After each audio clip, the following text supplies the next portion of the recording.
বেলায় বাঙালির নাস্তায় সব থেকে প্রিয় হলো মুড়ি, আর দুপুরে খাবারে সবার প্রিয় হলো এই জিনিস। চলো একসাথে বানাই কই মাছের পাতুরি।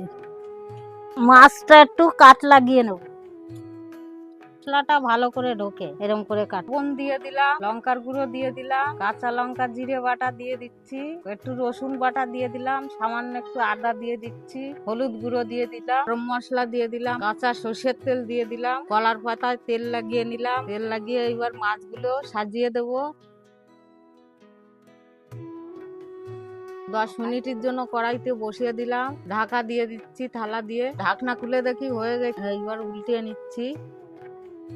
এই যে হয়ে গেছে, এবার 7 মিনিটের জন্য বসিয়ে দেবো কড়াইতে।